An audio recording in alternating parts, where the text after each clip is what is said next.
All right, there we are. We're live. All right. Uh, well, guys, welcome to the first Road to Glory 3 podcast. This is Jeremy, the commissioner. I also have Josh here with me, another one of the commissioners. How you doing, Josh? Oh, I'm doing good. I'm the Saints, by the way.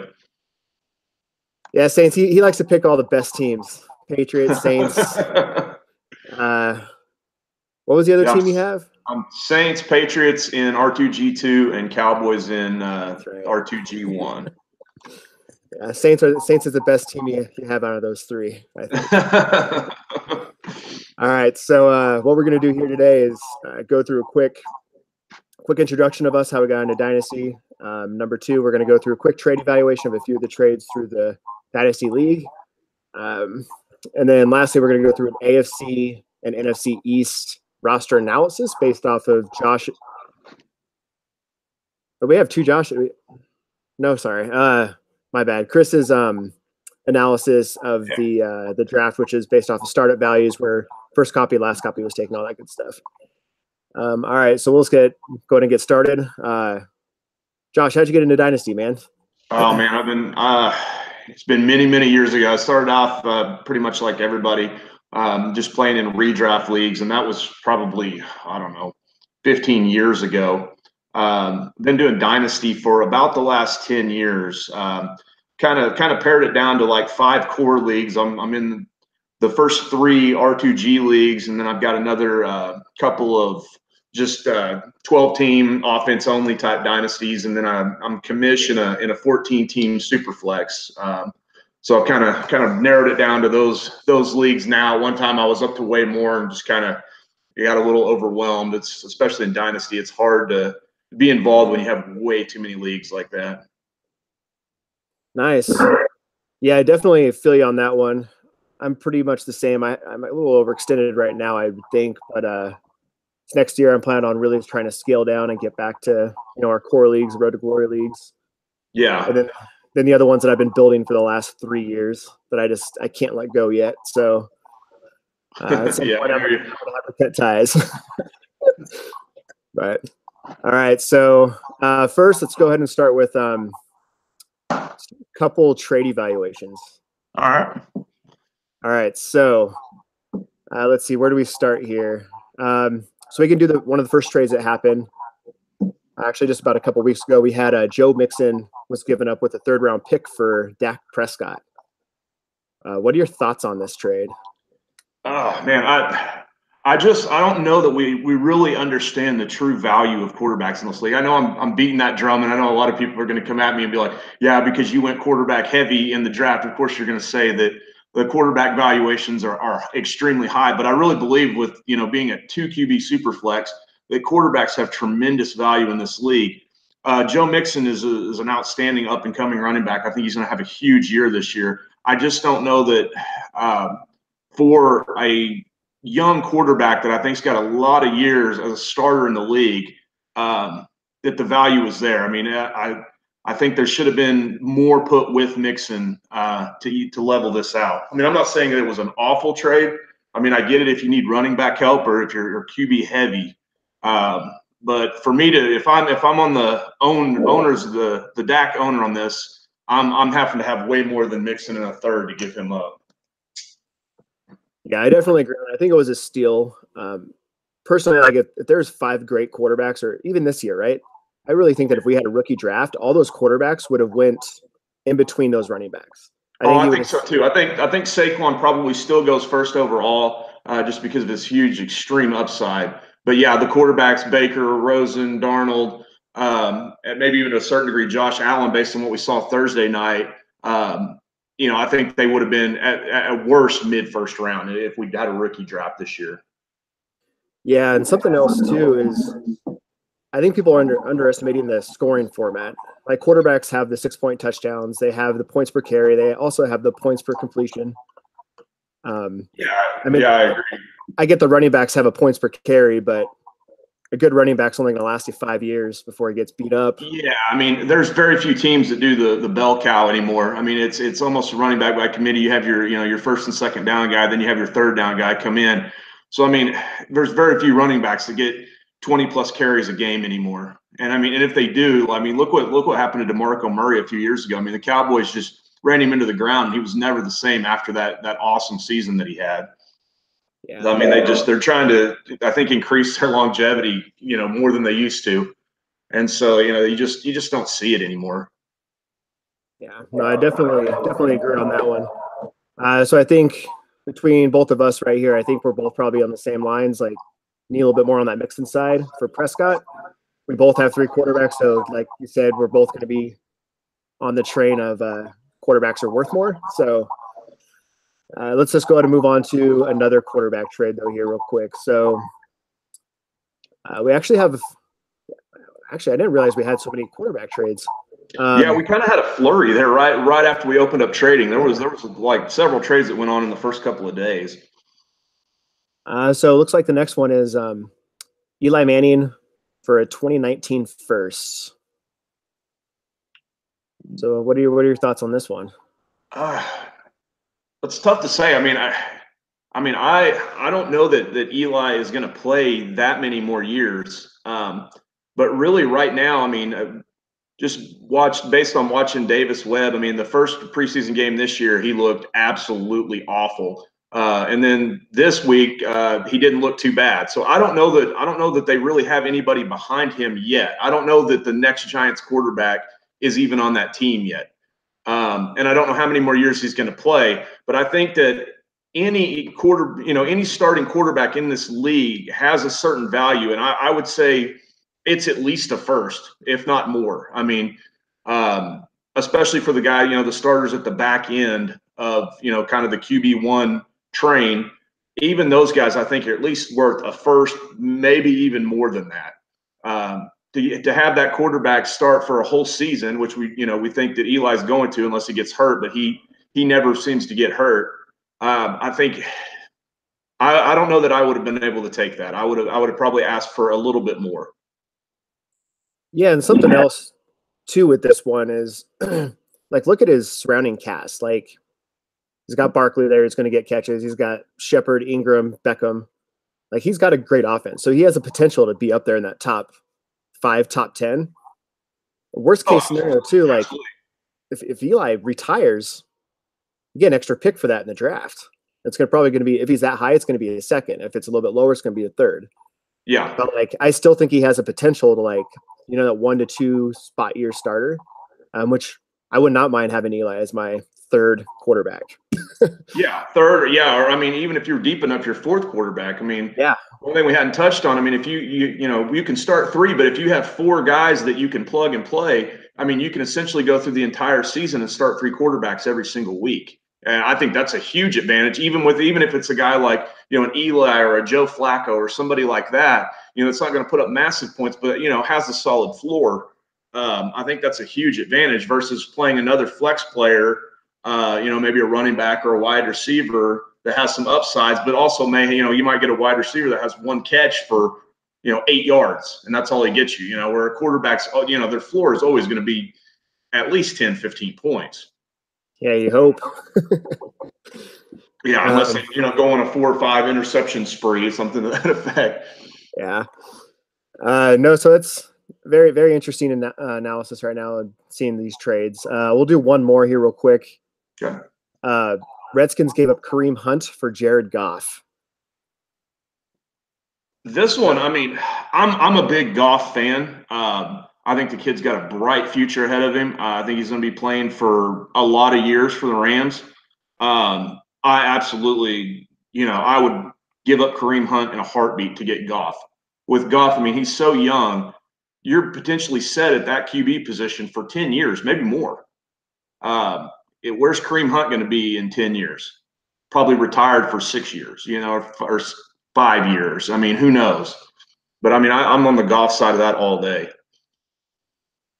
Yeah, I'm not the biggest Goff fan. I don't think Goff's going to have the same type of season as he did last year, but I still think he's going to still float between that QB2, high QB2, QB1 numbers. Like, McVay made him into a great viable starter, because that first season for Goff, he looked horrible. Oh yeah, he absolutely did. Yeah, in the preseason they almost couldn't play him. Yeah, McVay just turning him around like that, I think it's awesome. I also don't think Kareem Hunt's going to have as big of a year this season. And he's a great running back last year, but we also had a lot of running backs that were injured. Yeah, and the Mahomes entering the picture and being the starter now, I don't know that they're going to have to lean on the run like they did with Alex Smith just because of the wheels that Mahomes has. I mean, I don't know if you saw Thursday, he threw that. It was almost a 70-yard touchdown to Tyreek Hill in the air. I mean, yeah, I saw that play. I mean, dude's got a cannon for an arm. And I think that's going to open up that offense more where they're not going to have to lean on the run game like they used to. Yeah, I mean, now they got Watkins across the center. They have Hill stretching long, and then if they need to run it or dump it off to Hunt, they can do that too. So yeah. I mean, I think he's going to rack up in PPR leagues. I think he's going to be awesome. He's going to rack up a bunch of catches. But I mean, he's not a run between the tackles type of guy. I mean, he's more of a smaller scat back type third down guy. But I think he's still going to put up big numbers in that offense. Yeah. A poor man's Jamal Charles.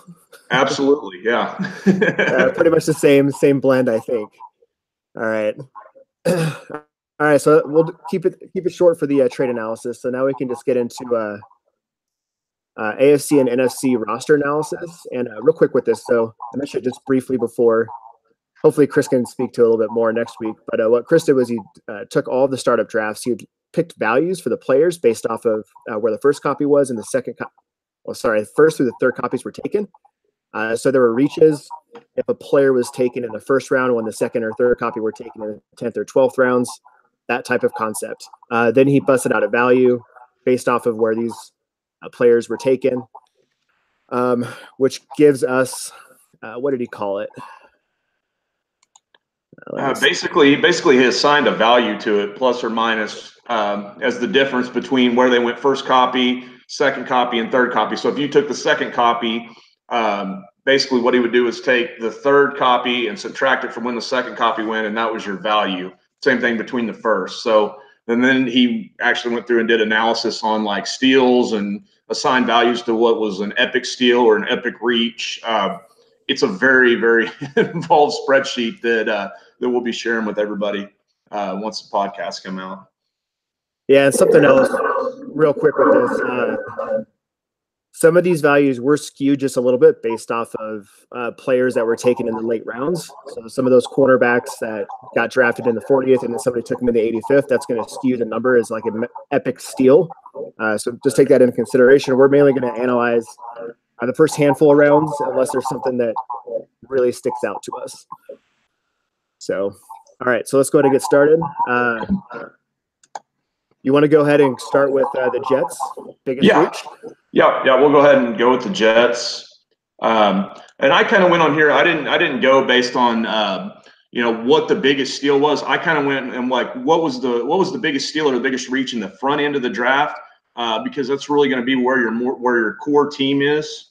So I kind of just went off of Chris's top 10 on both of those and took the highest pick just to kind of look at. So for the Jets, I have for biggest reach, I've got Vic Beasley in round 21 with the 26th pick. And for the biggest steal, I've got Mason Foster in the 50th round with the 5th pick. Nice. Either one of these, I really don't have a problem with either one of these picks. It may have been a little bit early, but this is our third startup in R2G, and I mean, we really still don't have a great valuation of IDP. I mean, it's really subjective. Some people like to go IDP heavy. Some people, more or less just try to get a few elite guys and pass. So, I mean, it's really hard to evaluate IDP, and not to mention that there's not a lot of resources out there because there's no standardized IDP scoring. I think ours is one of the best ones that I've ever seen in IDP, but there just really is no standardized scoring, so it's really, really subjective on that side of the ball. Yeah, I definitely agree on that. I actually have two defenders here as well. I didn't look at his epic steals and reaches, but for the biggest reach, I put Jair Alexander for Green Bay cornerback. I was drafted in the 40th round. I know he's I think he's a first or second round draft pick, but I don't think taking a cornerback that isn't guaranteed playing time in the 40th is worth it. I mean, I understand like late round draft, but we start 26 people, I think. So like that's still a good depth. Biggest steal, I actually picked Patrick Chung in the 61st round for the 26th pick. That is a big one. Outstanding safety. Yeah. Yeah, great safety. That's a starting safety right there. It could be still top 24, and getting that late in the draft when people are taking Keanu Neal and Landon Collins in the first, I think it was like the 5th or the 10th round, something like that. That's great value. So, let's go ahead and move on. Let's see, best pick early. Oh shoot, let's go into Chris's analysis here. So Chris, for the Jets, let's see here. Best steal was Olsen Pierre, D tackle, drafted 45 rounds after the first copy was taken. Worst reach was Duke Riley, drafted in the 70th round.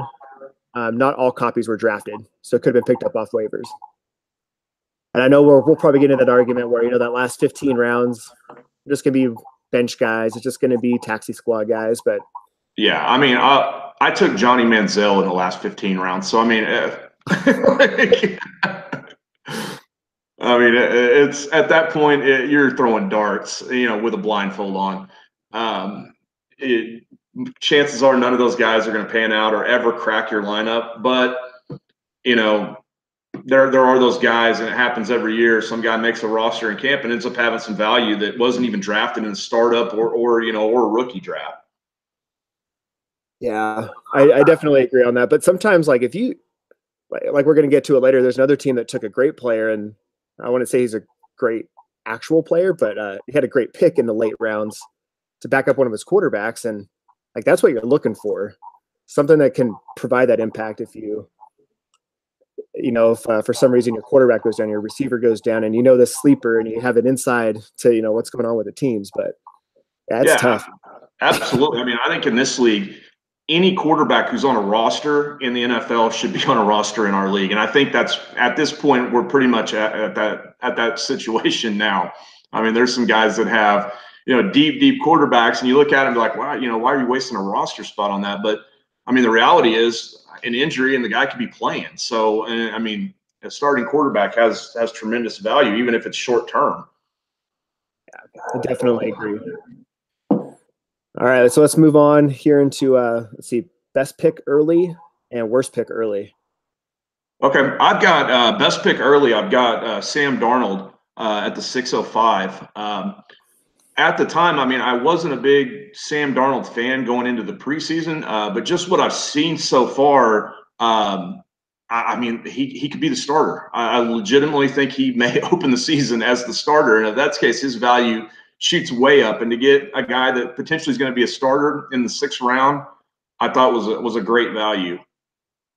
My worst pick early I had was Josh Gordon at the 1005. Not that I'm a Josh Gordon hater, but that's so risky. That's so risky. There were guys that maybe don't have his ceiling, but definitely have above his floor in the 10th round. I just wouldn't have taken him that early. Too much risk. Yeah, I definitely agree on both of those. I haven't had a chance to watch too much Darnold yet, so I'll have to pop in some highlight tapes and kind of look and see what he's doing. I was kind of surprised a lot of those rookie quarterbacks were going so quick in our startup, to be honest. But yeah, it is how it is. So my best pick early, it's a little bit of reach on this one. I actually pick Andrew Luck at 3.26. All those quarterbacks went pretty quick. Andrew Luck was still sitting there pretty late, and he was a QB1 just a couple years ago for a couple years. So, like, I still think the value is there, especially that late. Again, some guy who can put up those numbers. I do think that he didn't look as comfortable. He looked a little stiff to me when I was watching him play, though, against the Seahawks last week. And I think that's mainly because he hasn't been on a football field for 2 years. So I think the potential's still there. Worst pick early. It's going to be some people who don't like me for this one, but I put Saquon Barkley. Pick 1.05. I'm sorry, like, he hasn't played an NFL snap. I'd rather take Rodgers over Barkley. Rodgers still has probably 8 to 10 years left. Yeah. But I mean, I get the appeal, super upside. He might be that number one running back that we all want, but there are a lot of great running backs in this league right now, and the long-term investment, it's just not there for me.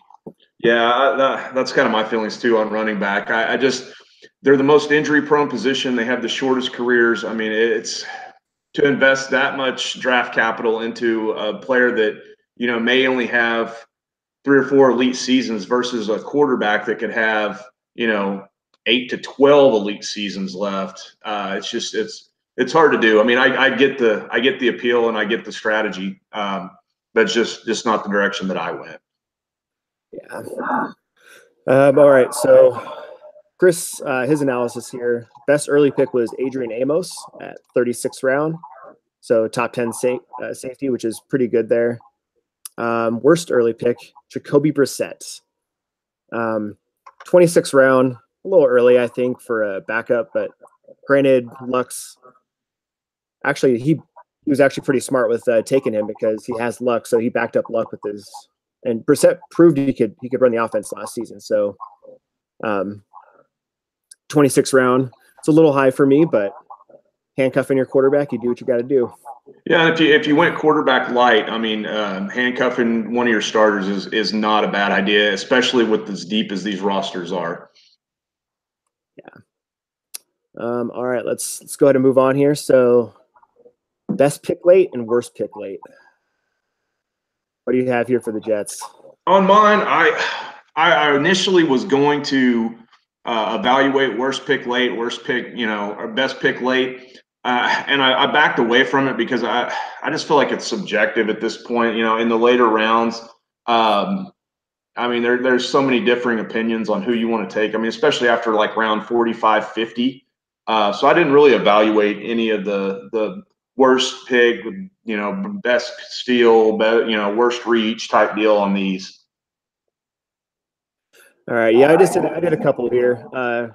I'm not going to say any major notes, but best pick late, I put Trenton Cannon, 79.26. Not too bad value there. Worst pick was Stephon Anthony, linebacker for the Dolphins, 66th round. Not much to say there. So, let's see. Now let's hear best pick late for. Oh, actually, interesting. Chris's best pick late was also Trenton Cannon. Duke Riley was his worst pick late. So it looks like he had the same player for 2 of those. But let's go ahead and move right on to the best positional group. So the best positional group for me, for the Jets, I had a safety. Starting in, I think, Jamal Adams, Derwin James, Adrian Amos, Patrick Chung it's a pretty solid core group right there. What do you have for best group? Best group, I have safety as well. I think the safety group is extremely strong there. Nice. Let's see. All right, so Chris did a little bit more on this end.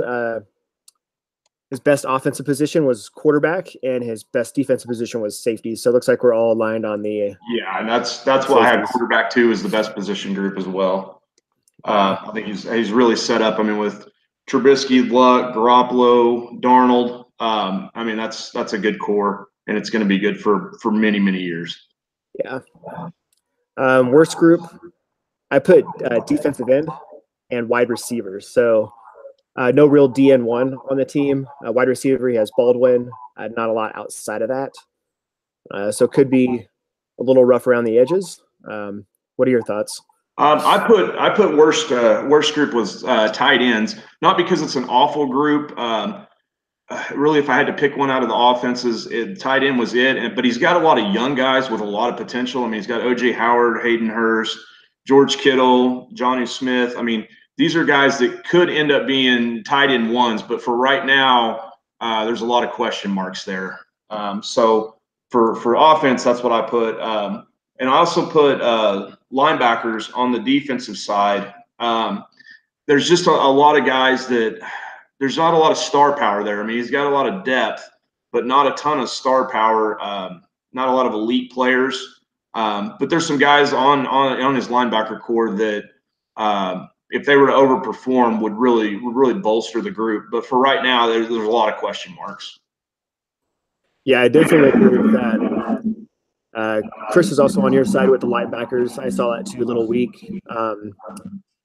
Let's see. And the worst offensive position was wide receiver in his analysis. All right, so let's go ahead and move. Oh, real quick. So draft rank for the Jets was 7th. That's based off of Chris's analysis, 7th out of 30 teams. Survey projected finish was 4th in their division, I believe. Yep. If I read that correctly. That's what I've got, 4th. And then also based on the survey, I've got a 38.5% chance of making the playoffs is what we're showing there too. Yeah, so finishing 4th in the division with a 38% chance is actually not too bad. It shows that the division's pretty pretty even. So, all right, let's go ahead and move on with the Bills here. Biggest reach and biggest steal. The biggest reach I've got is James Conner at the 2601. The biggest steal I have is Ronnie Harrison at the 3401. I'm a fan of James Conner. I just don't know how much he sees the field, especially with the Steelers drafting Jalen Samuels, a guy who can do a lot of the same things and more than James Conner. I just don't know how much he sees the field, and 26th round just seemed a little high to me. I like him about maybe 5 rounds later. Ronnie Harrison, solid player. I like the pick. I mean, anytime that you can get those defenders like that, that early is good. Yeah, I definitely agree. I went a little different route than you did for this one. So biggest reach, I put Dalvin Tomlinson. I think he was taken at 40.01. The last copy was taken at 76.18. So there's a 36 round variance there. And then biggest steal, I put Raekwon McMillan at 25th round. So it's not too bad for a starting linebacker. I think he was kind of overlooked this season because of his. He was injured last year. Yeah, he got injured. I think it was in the late preseason is when he got hurt. But yeah, he was projected to be a starter and be a stud too. And I think if he comes back from the injury, he will be. Yeah, he'll be in the middle.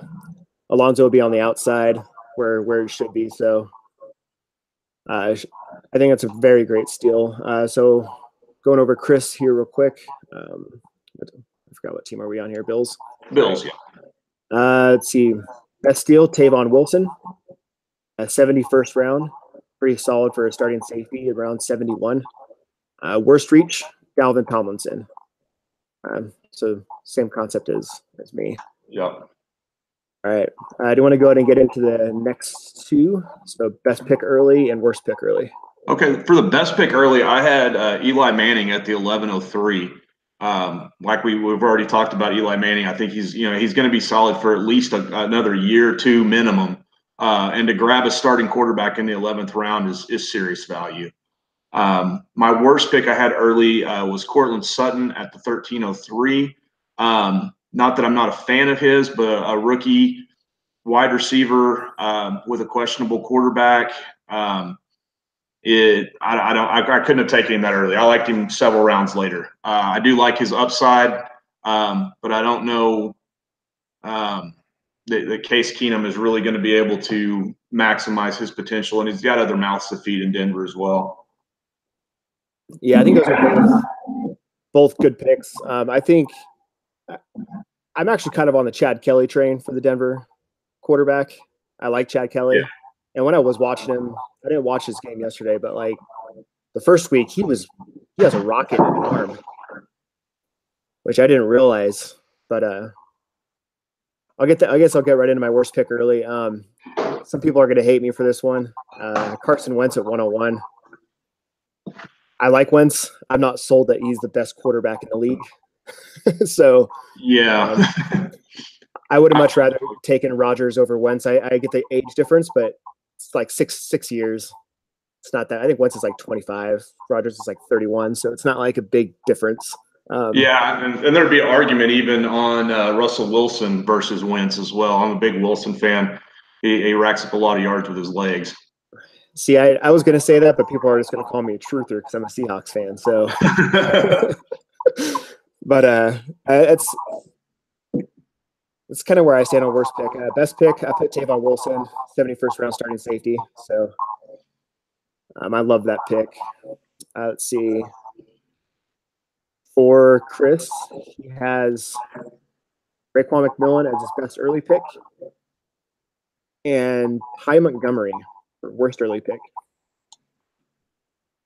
Yeah, I can get behind that. I mean, Ty Montgomery's been solid. I don't know whether he stays at the running back position or whether he ends up going back to wide receiver. I'm not really sure what they're going to do there. But it's such a question mark with Jamal Williams and Aaron Jones if either one of them are actually going to step up and be the guy there. But in the meantime, you've got Ty Montgomery. So I don't know. I mean, the question is, are they going to move him back to wide receiver, or it's just who knows. The running back group in Green Bay is kind of a mess. Yeah, that's exactly what we were talking about earlier with running back by committees these days. Like, you never know what's going to happen, and last thing you want is to have a running back on a roster. It's like the Patriots, where you don't know who to start. You get into those hot hand situations where the third string running back comes in and rushes for 100 yards in a game and 2 or 3 touchdowns, and then they ride him until for the rest of the season. And like invested in this guy thinking he was going to be the guy, and this guy come out of nowhere and now he has value. Yeah, just like the Patriots. Yeah. And my bad. Looks like I missed something there. You want to get into best? I guess I'll do my worst pick late because I did my best pick late already. I did Michael Roberts, tight end, for Detroit. Not a lot of value with Luke Wilson signing there. I 58th round. Not much to say about it. Yeah. What are your best pick and worst pick lates? Yeah, like I said before, I went early just because of how subjective the late round picks are. Okay. So it looks like Chris put best late pick is Jerome Baker, which is 52nd round, which I like that pick.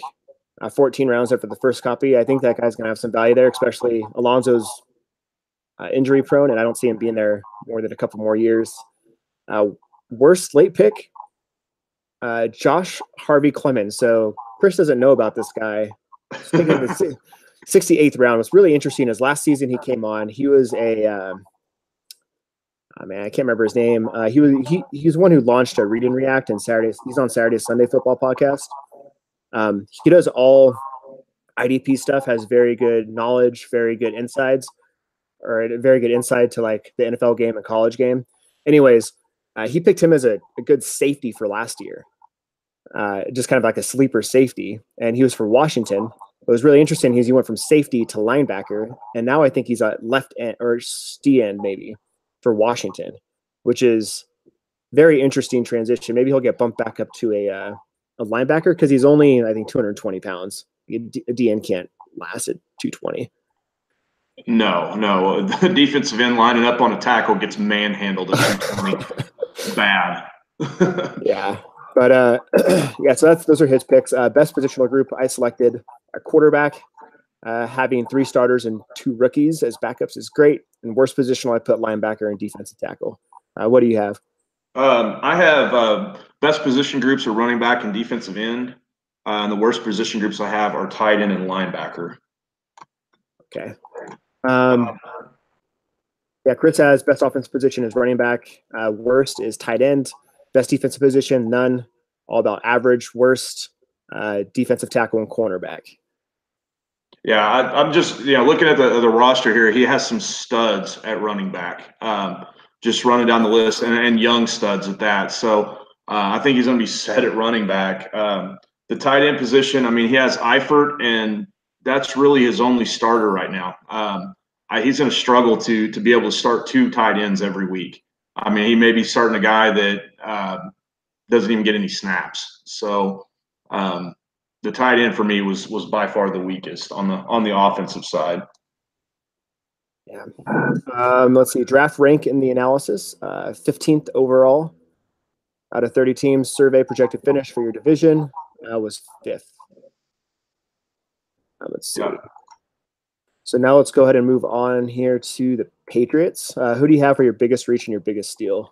The biggest reach I've got is Kenneth Acker at the 40-14, and I think that may have been an auto draft based on the name being an A. I can't see anybody taking Kenneth Acker in the 40th round, so I think that may have been an auto draft, and we ran out of ADP by that point.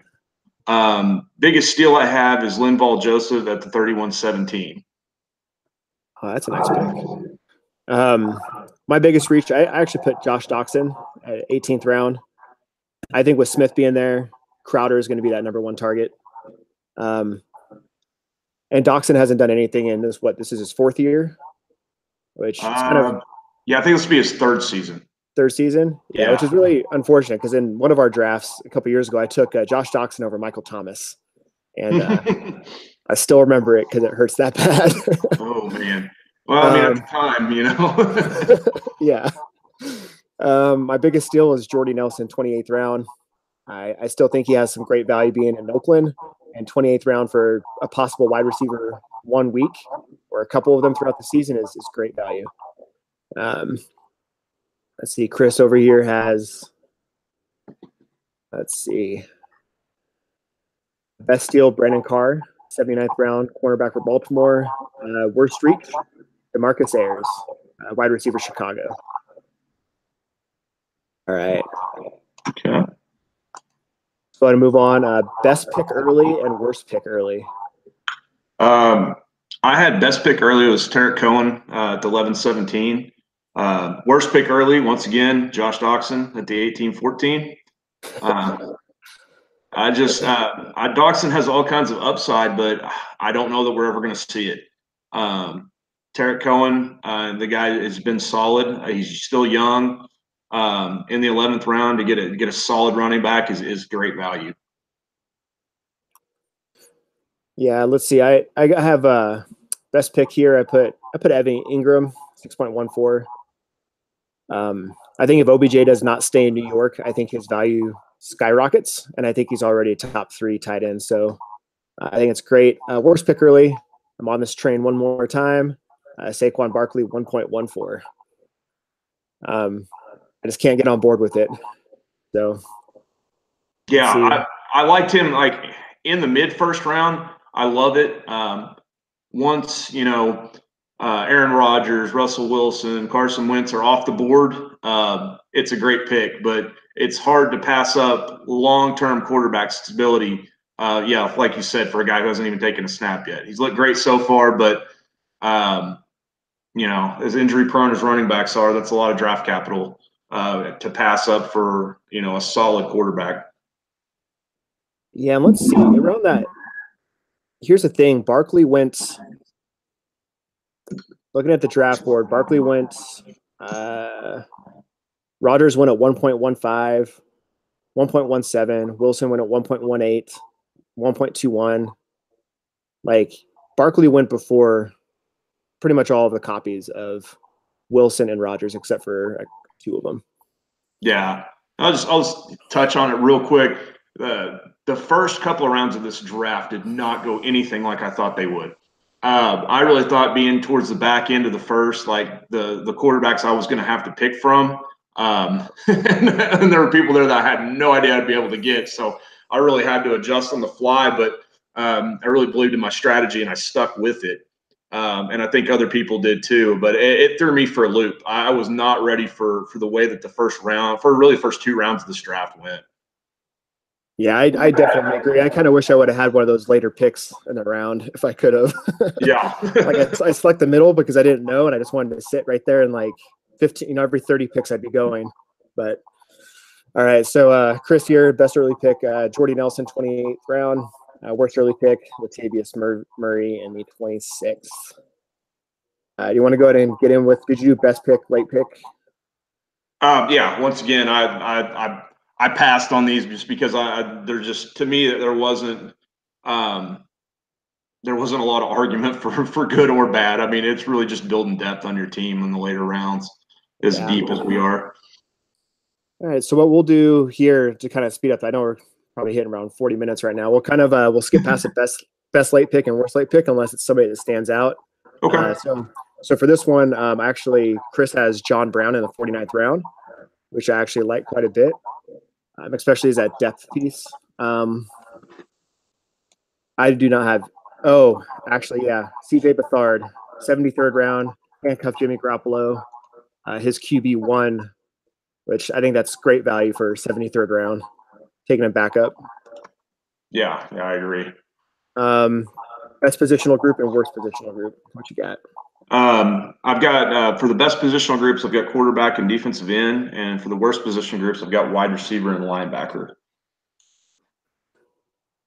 Okay, yeah. So Chris has a quarterback and D end. Worst is tight end and linebacker. See, I have quarterback. Yeah, quarterback and D end. I think are solid. Worst is safety.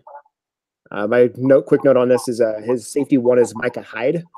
I think Micah Hyde's going to have he's going to not fall off a cliff, but he's going to degress just a little bit with Ogletree coming in and taking some of those tackles. So I don't think he's going to have quite the same season as he did last year. Yeah, I agree. Let's see. So let's go ahead and move on into the. Actually, I forgot the Patriots draft ranking analysis is 16th. Survey projected finish in your division is number 2. All right, yeah, so and we also, based on a survey, have a 53.8% chance of making the playoffs. I think on the survey, they're second. I really think that the Patriots are probably going to win this division, and I think they have an outstanding chance of making the playoffs. Yeah, I definitely agree with those quarterbacks. I think he's set up. Yeah. All right, Colts, biggest reach, biggest steal. What you got? All right, for the Colts. Biggest reach I have is Jared Cook at the 2026, and the biggest steal I have is Denzel Perryman at the 2905. Nice. Yeah, I selected biggest reach Kenneth Dixon, 2305. I'm kind of on the. I don't really know what to think about that pick. I just kind of threw a guy in there. Biggest steal, Peyton Barber, 32.26. Because if he holds that starting job, even if it's for half the year, points per carry, I think it's going to be great value there. Yeah, and they came out this week and said he's the guy. So we'll see if Rojo can meet him out or not. Yeah, and even if he doesn't, that's a good price for a handcuff. 32nd round. Absolutely. Let's see. Chris has best steal is Glover Quinn, 71st round. Mike Adams was his worst reach at 55th round. So let's go ahead and move into best and worst pick early. Okay, best pick early, I've got Alex Smith at the 705. Worst pick early, I've got Jamal Williams at the 1105. Okay, that's not too shabby. Best pick for me, I put Beckham. Taking a 1.26, 22 picks after the first copy was taken. Was kind of crazy to me. Worst pick, I'm not a big fan of Tariq Cohen. I put 10th round.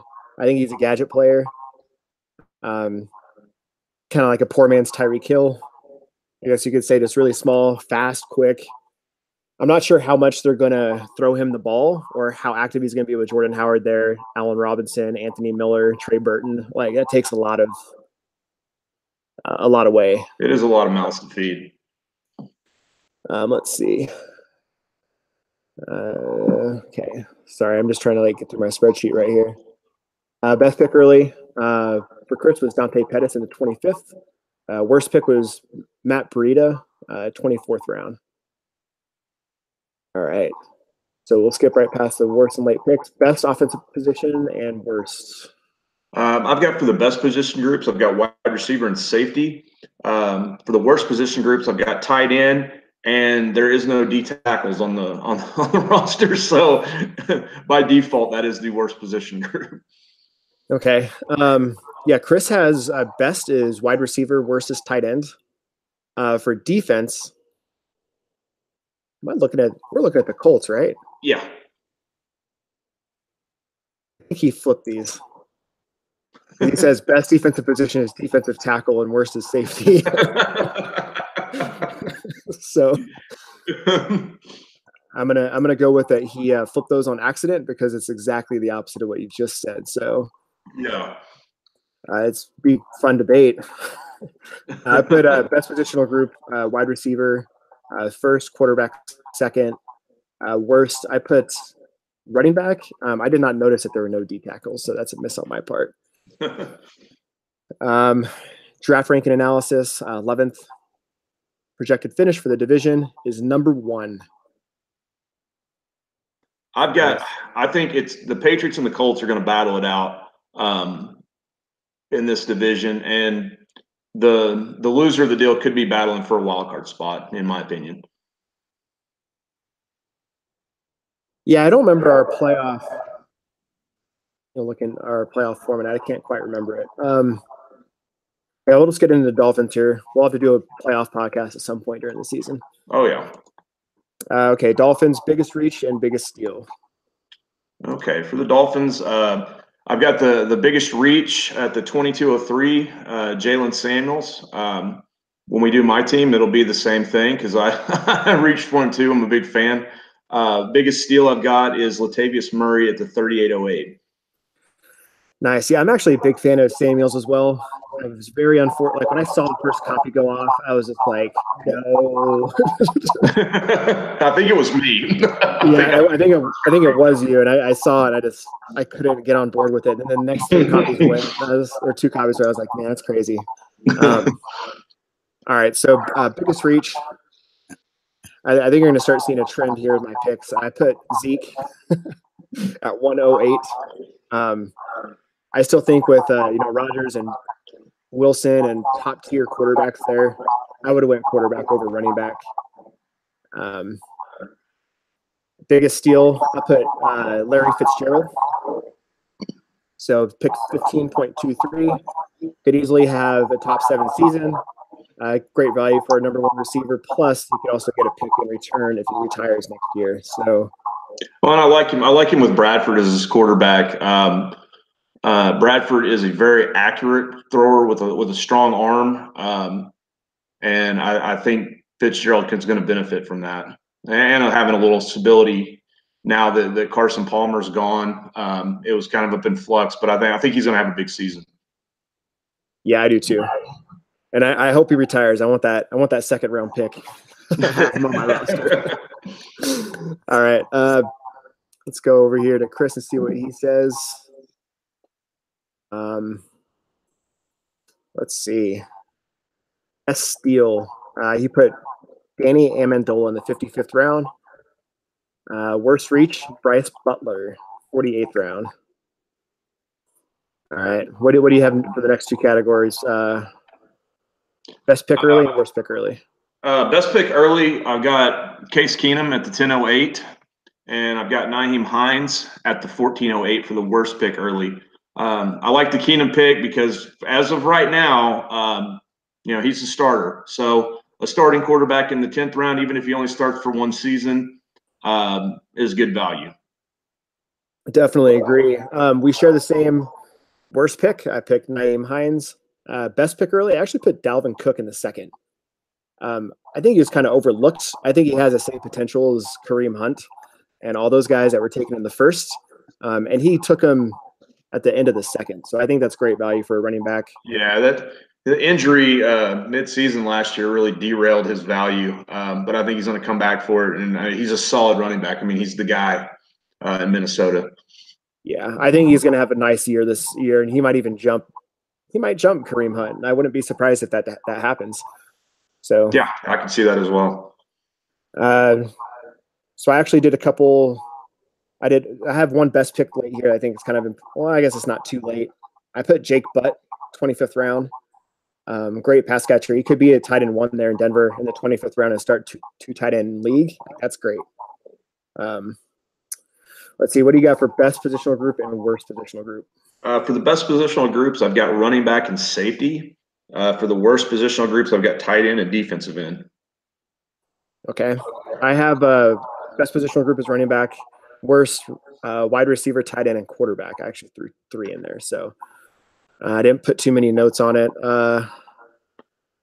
Here we go. Yeah, I mean, he's going to struggle. I mean, I was just kind of glanced over real quick to look at the quarterback. I mean, he's got Brady, Keenum, and Rivers. How many more years is Brady and Rivers going to play? I mean, it's going to be a need to address the quarterback situation sooner than later. Yeah, I think that's why I put that, just because of the age of them. And then Keenum's no guarantee to start forever. Actually, yeah. All right, so Chris says best offensive position, running back, best defense, linebacker. Worst offensive position is tight end. and cornerback for defense. All right. So let's go ahead. Any more comments on the AFC East before we move over to the We'll go through Dolphins, go through their draft rank analysis real quick. Oh, yeah. I've got them as the 10th best draft. I show them as third in the AFC East with a 53.8% chance of making the playoffs. I think they're going to fight the Patriots and Colts. And I think the two top teams in this division are both going to make the playoffs. Yeah, I definitely agree with that. All right, so next one. We were just chatting earlier, actually, on how strong this division is. So it should be pretty fun to go through kind of quickly here. So Cardinals, what do you have for biggest reach and biggest steal? Biggest reach, I've got Shaq Griffin at the 37.25. Biggest steal I've got is Cameron Meredith at the 28.06. Nice. So my biggest reach here, I actually put Mitch Trubisky. So not a huge fan of Trubisky. I know Charlie would smack me across the face if he heard me say that. But biggest steal, I got a Jaquiski Tart. Is that how you say his name? In the 24th round for a starting safety.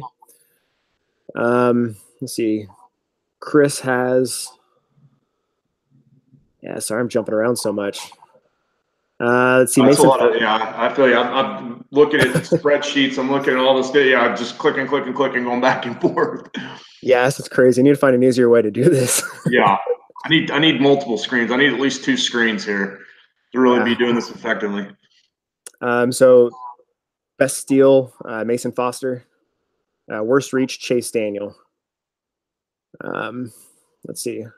Get right into why I'm here. So Chris's best early pick was Cameron Meredith. Worst early pick was Shaq Griffin. What do you got for best early pick? I have Sam Bradford at the 22.06. I'm not sure that Rosen takes the job from him in the next year or two. Bradford, when he can stay healthy and has a good line to play behind, he's actually a very good quarterback. He's just been on very bad teams and been beat up. And I've got worst pick early. I've got Gronk at the 3.25. How many more years he's an elite tight end, but he's almost getting passed by Kelsey now. How many more years is he going to play? He's already flirted with retirement in the 3rd round. I don't know that I can take him that early. Yeah, so I was surprised he said Gronk. I have him there as my worst pick early. My notes is he hasn't played a full season in 2 years. So, I get it when he does. He can be the number 1 scorer, but once Brady retires, Gronk's gone. Yeah. That's going to happen. If Belichick retires or Brady retires, I think he's gone. Yeah. Best pick early, I actually put AJ Green, 7.25. So I thought that was a great pick in the 7th round. I also put LaShawn McCoy at 9.25. LaShawn McCoy can still do it. I'd rather have LaShawn McCoy in the 9th than Saquon at the 5th pick overall. But they're both going to put up maybe not similar numbers, but you're going to be able to start McCoy every single week. So yeah, because what else do they have in Buffalo right now? Really, Kelvin Benjamin. Yeah. All right, so let's go ahead and get into. Do you have any notes for worst and best pick late? I do not. Okay, I just have one for best pick late. I put Marcus Golden for Arizona, 32.06. They have him slotted in as a D end, so he actually just changed back from with the new defensive formations that they have there. So I think his value is going to be pretty solid at D end if he plays outside linebacker as well. I hate position changes. Yeah, I do too. So I just got to stay away from these guys. All right, best and worst positional groups. What you got? For the best positional groups, I've got tight end, DN. Worst positional groups, I've got quarterback and safety. Okay. Best positional group, I just have tight end. I didn't go through the defense. Worst, I put wide receiver. Only having AJ Green as a wide receiver 1 is a little rough. Let's see here. Oh, so his best late pick, Chris's best late pick was Tavon Austin in the 48th. Best offensive position, running back. Wide receiver is the worst. Best defensive position, linebacker. Worst is cornerback. All right. And cornerback, I mean, realistically, you can address that in free agency in this league. I mean, there's a little group of elite cornerbacks that are return guys, but I mean, you can still address cornerback position now. I mean, there's still guys fighting it out in camp, you know. So I wouldn't put too much concern in cornerbacks. Yeah, I'm definitely on that train. It was very interesting to me to see where Adoree Jackson was drafted. It's weird is he's not on any of these 10 teams that we're going through. So yeah. But real quick, Cardinals, before we forget, draft ranking analysis was 20th overall. Survey projected finish for your division was number 2. All right, let's get right into the Cowboys. Okay. Biggest reach and biggest steal. What you got? Biggest reach I've got at the 46-16 is Brandon Carr. Biggest steal I have at the 45-14 is Peyton Barber. Oh, nice. Biggest reach for me, I actually put Timmy Jerrigan, 47th round. I don't think he's a starting D tackle.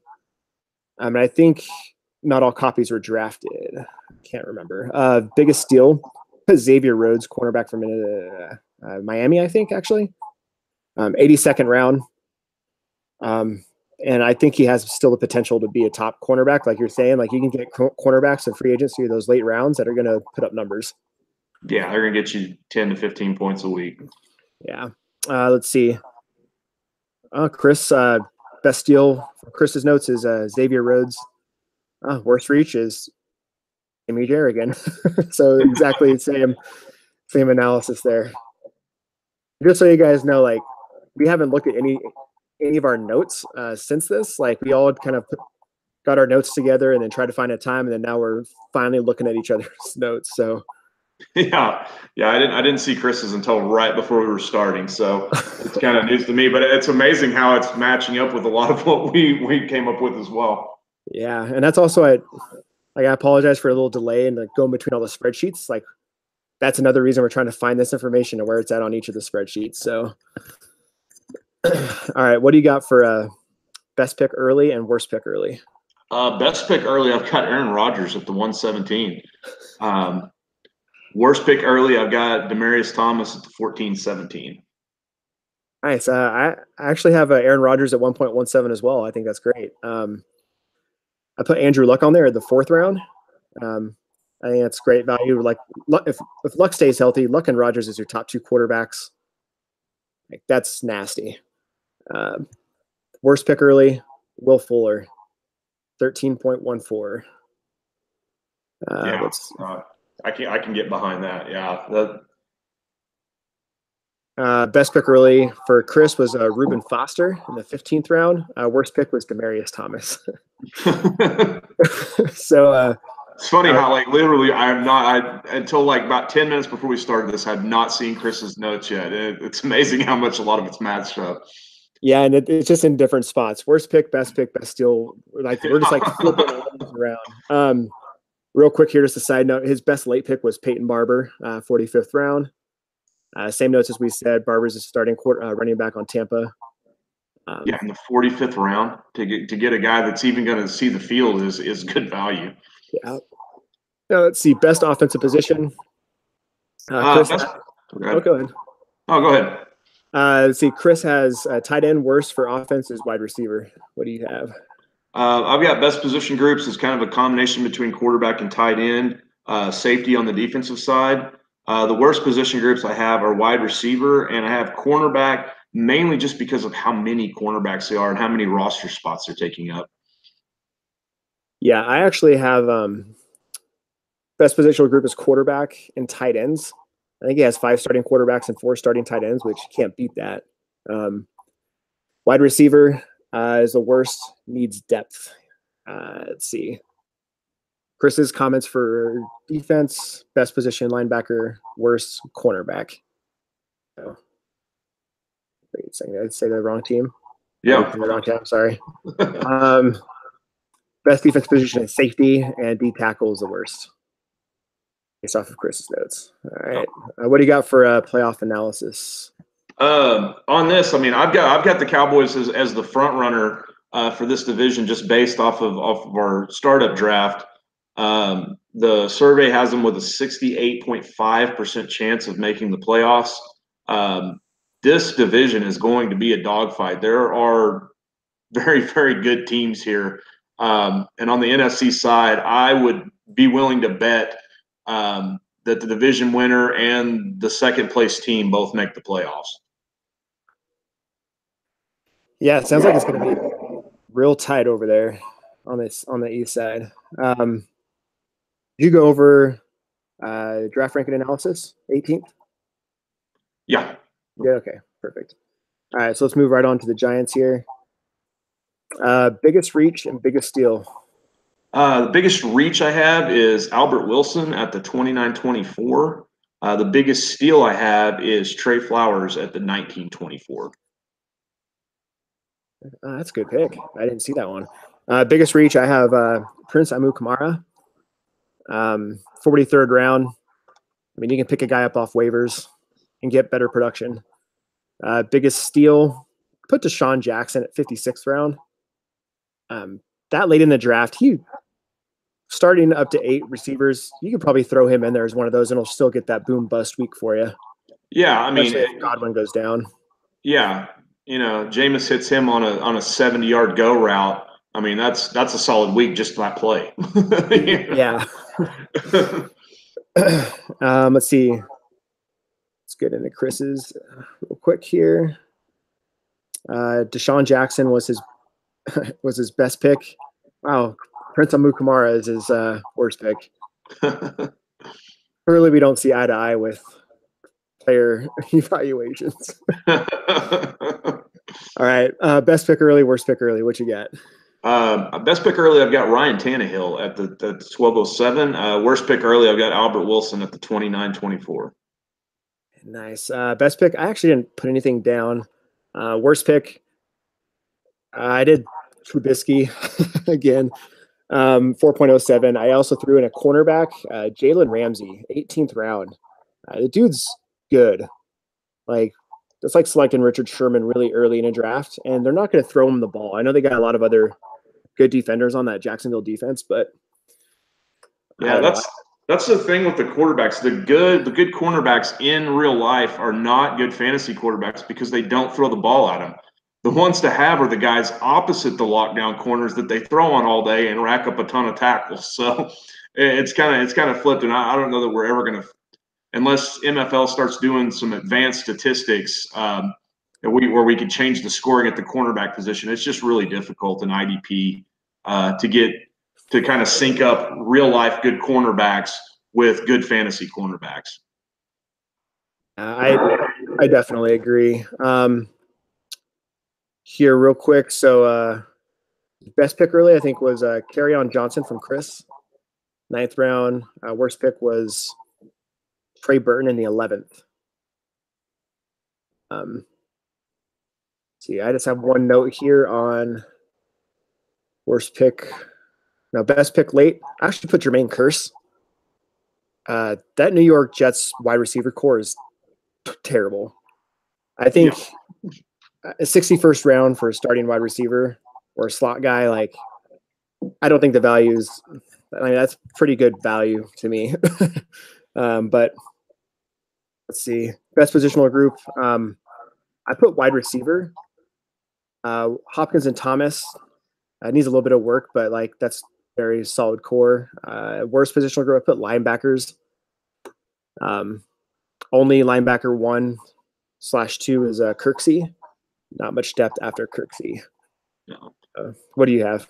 Best positional groups. I've got running back, and then I've got a combination of linebacker, D end. While they don't have the star power on linebackers, I think he's got some really good depth that you can plug and play each week. I mean, you're not going to get the huge numbers, but you're going to get a consistent floor. Worst position groups I've got are tight end and safety. Okay. Let's see.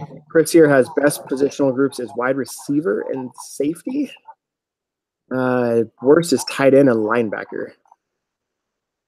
So I don't know if safety and linebacker were flipped. We'll have to save that for another conversation. Yeah, I think me and Chris can argue this one out. So That sounds good. yeah. All right, who do we got next here? Oh wait, we got draft rank analysis is 21st for the Giants. Let's see, I've got them survey projected to finish third in the NFC East. Playoff chances 30.8%. I think that may be a little low. Like I said, I mean this division is going to be a dogfight, and I think there's 4 teams in this division that have a legit shot at winning the division. So that's really a subjective percentage there. Yeah. All right, you ready to move into Redskins? Let's go to the Redskins. All right, let's do it. So biggest reach and biggest steal. What do you have? Biggest reach I have is Ted Ginn at the 31.15.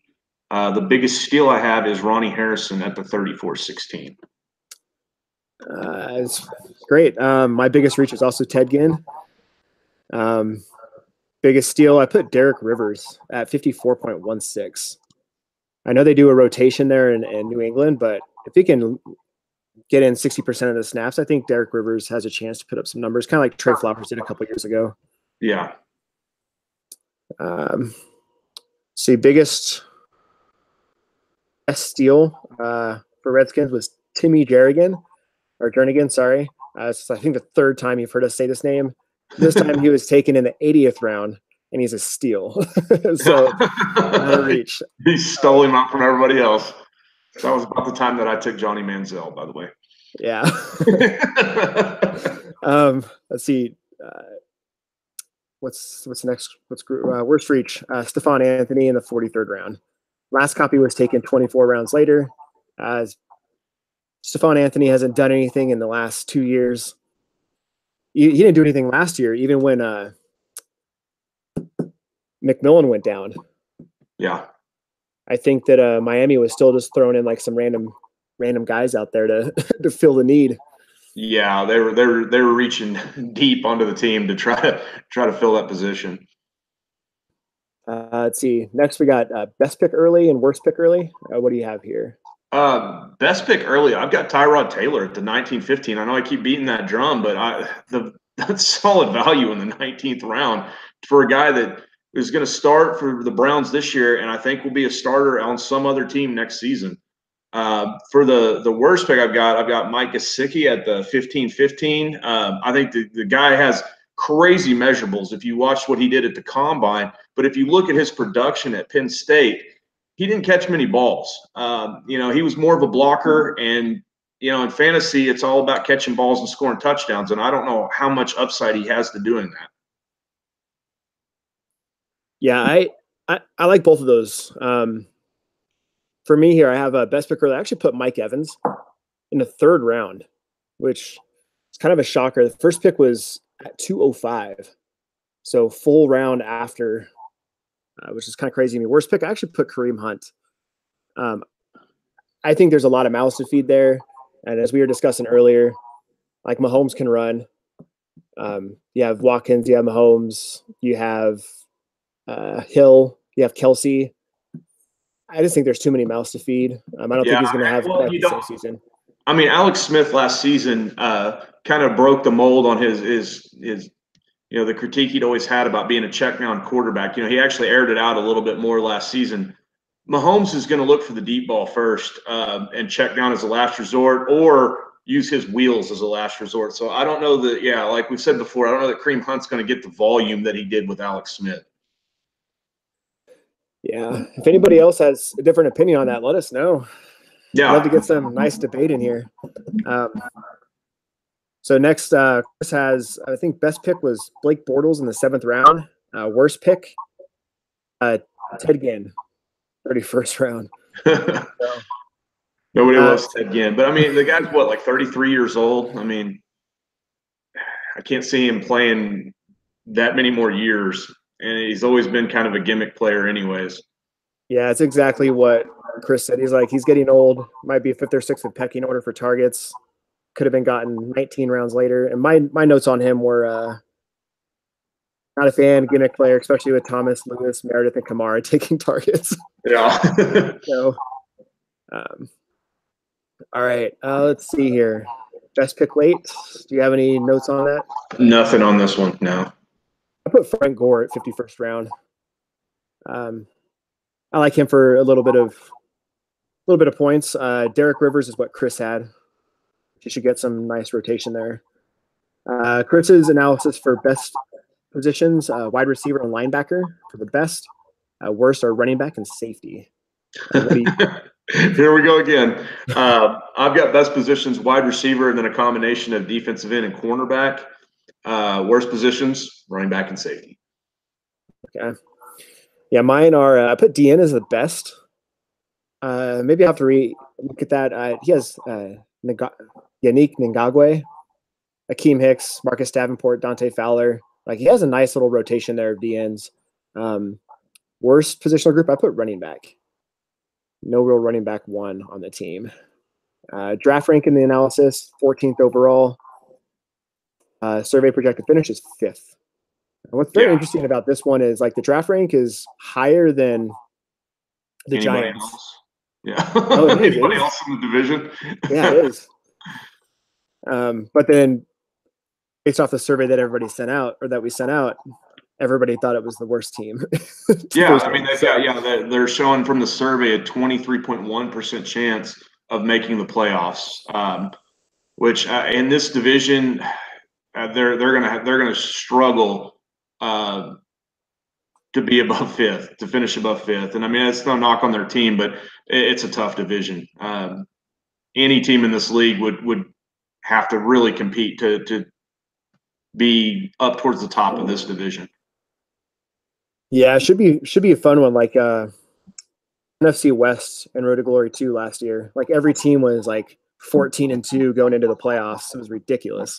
Yeah. I mean, the good news here though is we do victory points in this league. So yeah, even if you're a high scoring team and you lose, you still get points, which will count towards your overall standings.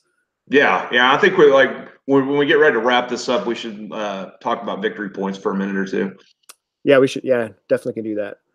All right, so let's get into this last one here real quick. So last team of the East, the Eagles. What do you have for biggest reach and biggest steal? Biggest, let's see here. Lost my place there for a second. Biggest reach I've got is Olsen Pierre at the 21 or the 26-28. Biggest steal, once again, Tyrod Taylor at the 18-28. Okay, I picked Olsen Pierce as well for D tackle at biggest reach. Biggest steal, Danny Amendola, which I'm pretty sure Chris said that was or maybe you said that was a reach a little bit ago in the 55th round. Yeah, I think Chris had that on his. Let's see. Let's go into what Chris has here. Yeah, I think we're going to have to find a new template for this. So best player, best steal, Danny Amendola. Wow, 55th round. Biggest reach, Brooks Reed, D end for Atlanta. So drafted in the 28th round, and he could have picked him up off waivers. Wow, that might have been one of the biggest ones in the entire draft. Yeah, that's crazy. Okay, so let's also move right into his next two here, which is best early pick. He has Tyrod Taylor, 18th round. Worst early pick was Vita Vea, 19th round. What do you got? I've got, let's see here. I've got best pick early. Once again, Tyrod Taylor at the 18-28. Worst pick I have is Le'Veon Bell at the 203. Le'Veon Bell is getting up there in age, and I don't know that he'll be at the Steelers next year, and I don't know what a Le'Veon Bell on another team looks like. To spend an early second round pick, I just don't know that I could have done that. No, I definitely feel you on that one. I put Tyrod Taylor for best pick early. Worst pick early, Adam Thielen, 703. I'm not sure why I can't get on board with Adam Thielen yet. I think it's a great story. I love how it's great story. A lot of great value there. Yeah, I don't really have an explanation at this point. It's been 2 years. Yeah, I mean, they said after the first year, everybody's like, he's going to fall off, and people kind of slept on him last year. Now, I mean, it's one of those that, like, I don't know what the guy's going to have to do to prove it, but I'm with you on that. I'm like, I don't know that he's really that good, but he puts up the numbers, so it's hard to argue with. It's like Doug Baldwin all over again. Exactly. Yeah. Yeah. So maybe it's because they're putting double coverage on Diggs. I don't know. But I mean, look what Diggs did, like in the playoffs. That one catch, oh man, that was awesome. I agree. That will be an NFL highlight reel from now on. Like, it was insane. They should not have won that ball game. Yeah, I jumped up off my couch and I was like, "What's going on?" All right, so best positional group. I have tight end. He has 4 tight end ones with Kyle Rudolph, Greg Olsen, Jimmy Graham, and Delaney Walker. Wide receiver is the worst group. No wide receiver 1, except for Adam Thielen. What do you got? I've got as well tight end or as his best positional group, but like 4 starting time. I mean, that's legit. I mean, you start all 4 of those guys every week. On the defensive side, I've got a combination between linebacker and cornerback. The worst positional groups, I've got running backs, and I've got defensive ends solely because of the age of the defensive ends. He's got some really good guys, but they're getting old, and I don't know how much longer they're going to play. Yeah, Chris has quarterback and linebacker is the strong parts of the team. Wide receiver and D tackle are the weak. Let's see. Let's go in here. Draft rank and analysis. Looks like the best team in the league, number 30. No, so 30th overall for draft rank. Survey projected finish was 3rd in the division. Yeah, I mean, they're going to factor into. I mean, I think this team has a pretty good defense all the way around. I mean, there's not really any holes in any group. They got solid depth. They got some good elite linebackers, DNs, cornerbacks, safeties. I mean, their defense could carry this team, possibly as high as winning the division, or even a wild card spot. So it's going to be a fun one to watch this division play out. Yeah, especially with victory points too. Like, this is like saying if one of these teams loses and one wins, but they both have 2 of the highest in the top half of the week for points. They're still scoring, yeah. They're still scoring. They're still going to be pretty close in rankings. So, and this is going to be. I mean, I've thought about doing it. I just haven't had the time to go through and look at like R2G or R2G2 and see how the leagues would have played out with victory points. There's been some time involved in trying to run those numbers. But it would have been interesting to see how that would look on how, like, just even last season, how both of those leagues would have, how they would have ended the regular season had they be victory points versus just head to head. Yeah, and actually, something I can do, I guess not really related to this league, I can actually set that up to be in the actual standings report. Like the overall power rankings, it just won't actually roll up as part of our standings. Yeah. So it'll automatically do it for us. But yeah, it'd be interesting to see, like, I know Road to Glory too, like if you have a team with really strong divisions, like we were saying earlier, one of our leagues, like 3 of the teams, I think were like 14-2 going into the playoffs, and one of them or 2 of them didn't make it because due to the format. I mean, with that format, you just only 2 teams really have a shot at making it to the playoffs. But with victory points, it's a whole different ballgame. I love victory points because I've been like, especially in redraft, I've been on the bad end of that too many times where I had 4 or 5 weeks in a season, the regular season, where I had the second highest point total, but I played the team with the highest point total. So I took a loss every week. I have a horrible record, but I have like top 3 in total points for the for the league, and it's extremely frustrating. You're like, my team's good, I just get the shit end of a schedule, Yeah, it's funny. 2 years ago in my girlfriend's family league, I had it was a redraft league. I had the highest points for in the league. I finished 1-12, and I also had the highest points against. which means every single team had their best week going against me. And they were starting players like Mohamed Sanu, who went off for 24 points in a game. And I'm like, what the heck is this? This is nonsense. Yeah.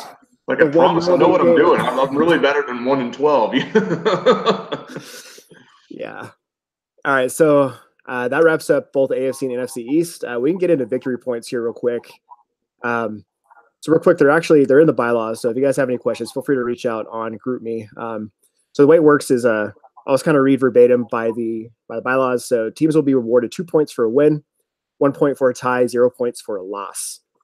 This means that a team can earn a maximum of 4 points for winning both games in a doubleheader week, a maximum of 2 points during single header week, and a minimum of 0. This is just for the wins. All right. So you are also awarded points based off of where your score finished in relation to all teams within the league. So if you finish in the top third of scores, you get 2 points.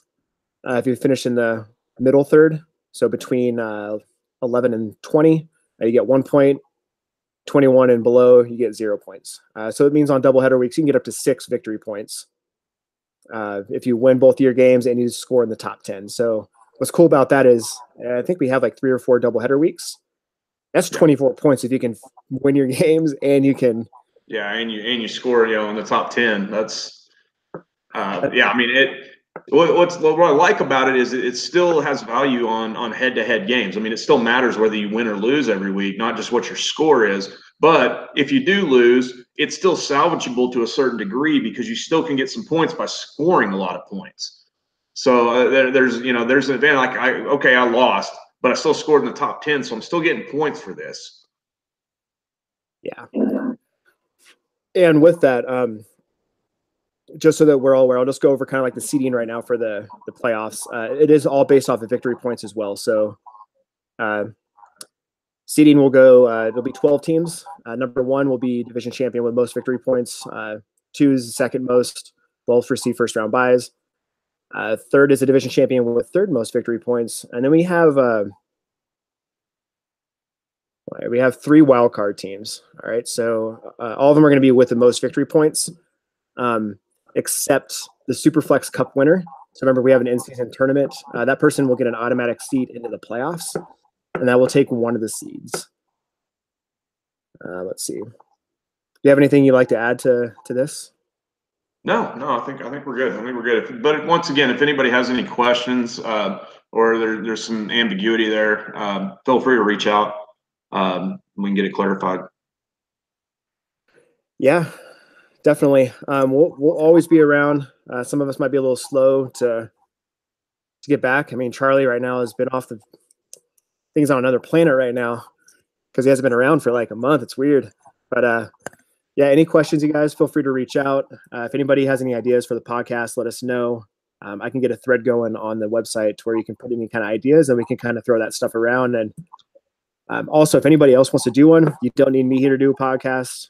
Chris has done podcasts in other leagues for us. We had another guy, Vinny, who's in another league who does podcasts. One team, one dream. So whatever you guys want to do, like, go for it. I definitely support it. Make this a great community and a great league. Yeah, right? Yeah, absolutely.